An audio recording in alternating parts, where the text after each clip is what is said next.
بعد ما عملنا البيت الجميل ده لسوكا، عايزين بقى ندربها تنام عليه. مش بس كده، لو عندك قطة عايز تدربها تنام في مكان محدد، تنام في سرير انت عامله لها، تنام على السرير، تنام على فرشة او على الكومود، اي مكان انت تحدده عايز القطة بتاعتك تنام فيه، فالفيديو ده هيفيدك. نفس الخطوات اللي هستعملها في الفيديو ده انت كمان هتستعملها في تدريب القطة بتاعك. ما تنساش تعمل لايك وفولو، ولو الفيديو ده وصل 1000 لايك في اسبوع فهختار حد من اللي هيسيب لي تعليقات تحت واعمل له بيت زي ده واديهوله هديه. مياو.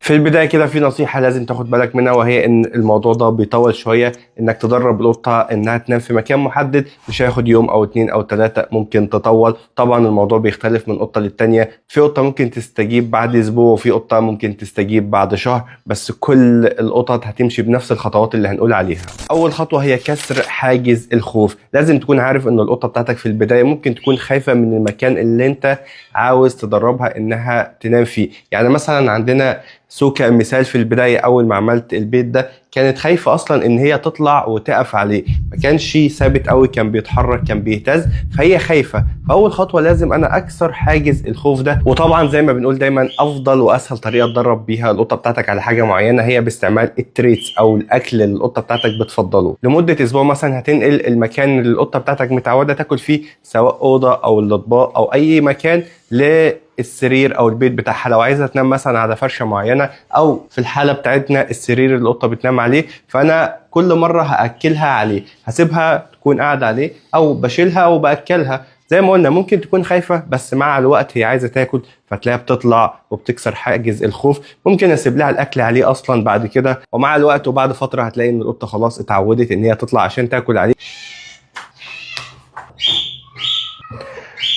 بالعكس، بعد فترة خلاص هي اتعودت ان المكان ده اللي موجود عليه الاكل، فتلاقيها من نفسها ساعة ما تقرب من المكان تلاقيها طلعت، لان هي متعودة ان هي هتاكل في المكان ده، او هتلاقي الاكل في المكان ده. خلاص خلصنا المرحلة الاولى، كسر حاجز الخوف. عايزين بقى ندخل على المرحلة الثانية وهي التعويد. انا عايز اعود القطة بتاعتي ان هي تنام. هي بتاكل هنا بس انا عايزها تنام بقى، فانا بحاول ان هي احاول افرد جسمها كده واديها اكل، افرد جسمها عشان تنام واديها اكل. كل ما تنام وتفرد جسمها فانا بكافئها، كل ما تنام وتفرد جسمها فانا بكافئها. مع الوقت مرة في 2 في 3 اسبوع في 2 بدأت تفهم ان هي عشان تاكل او عشان اكافئها بالتريتس بتاعتها فهي محتاجة تاخد المكافئات، فهي لازم تنام على المكان اللي احنا محددينه لها.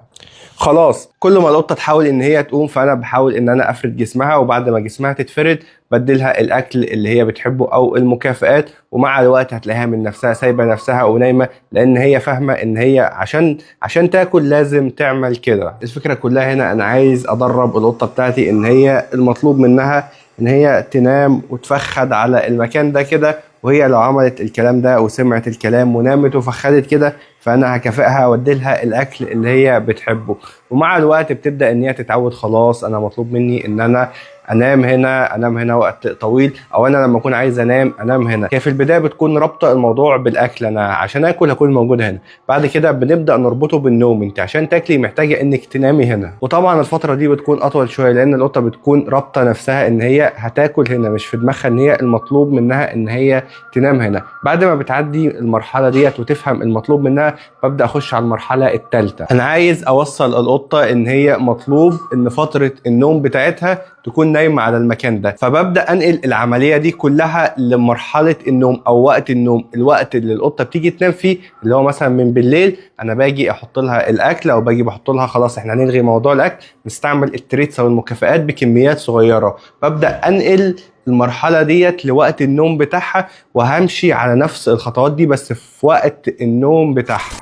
الخطوه الجايه دي من اهم الخطوات اللي لازم افهمها صح. خلاص انا عايز القطه بتاعتي تنام من الساعه 10 بالليل لحد الصبح، فباجي مثلا من الساعه 10 اشوفها هي نايمه في المكان زي ما انا دربتها ولا لا. لو نايمه فانا بكافئها، ارجع لها بعد نص ساعه نايمه اكافئها، بعد ساعه ارجع لها نايمه في المكان ده اكافئها. لو القطه بتاعتك ذكيه فهي هتفهم الموضوع ده بسرعه وتتدرب عليه بسرعه. طب هي لو مش فاهمه او لسه ما فهمتش، جيت مثلا انت الساعه 10 مستني ان القطه بتاعتك تنام في المكان اللي انت بتدربها عليه ولقيتها نايمه في مكان تاني، فانت هتروح جاي واخدها وشايلها وحاططها في المكان ده ومديها مكافاه. تبص عليها بعد ربع ساعه لقيتها لسه نايمه في المكان زي ما انت سبتها، تكافئها. لقيتها بعدت، تروح جاي واخدها وناقلها ومديها مكافاه واحده بس.